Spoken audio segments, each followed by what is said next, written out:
Article 111। तो क्या है ये आर्टिकल 111? तो हम देख लेते हैं। जो आर्टिकल 111 है ये राष्ट्रपति के वीटो पावर से संबंधित है। ठीक है, राष्ट्रपति के वीटो पावर से संबंधित है। अब हम देख लेते हैं कि राष्ट्रपति का वीटो पावर कौन कौन सा है।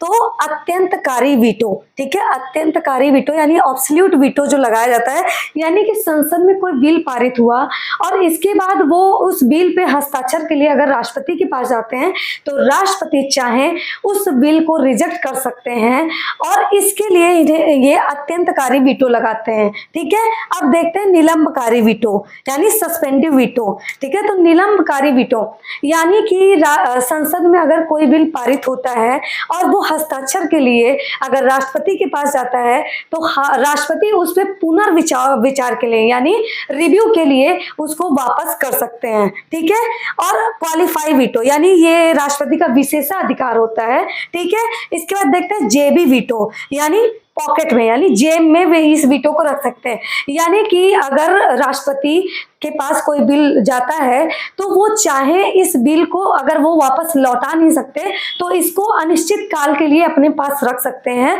वो इस पे तुरंत हस्ताक्षर के लिए बाध्य नहीं होते। ठीक है, तो ये है वीटो पावर है। इसके बाद देखते हैं आर्टिकल 112 यानी आर्टिकल 112।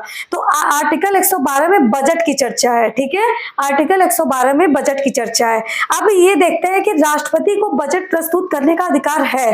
ठीक है, राष्ट्रपति को बजट प्रस्तुत करने का अधिकार है, लेकिन फिर भी वह वित्त मंत्री से बजट प्रस्तुत कराते हैं। ठीक है, यानी वित्त मंत्री द्वारा बजट प्रस्तुत किया जाता है। ठीक है, ये बहुत ही इंपॉर्टेंट क्वेश्चन है। ये ग्रुप फिर के एग्जाम में बहुत बार पूछा जाता है, तो आप इस पर जरूर ध्यान दें और इस वीडियो को अच्छे से देखिए, पढ़ें। ठीक है, और आपको अगर वीडियो पसंद है तो कमेंट भी जरूर करें। ठीक है।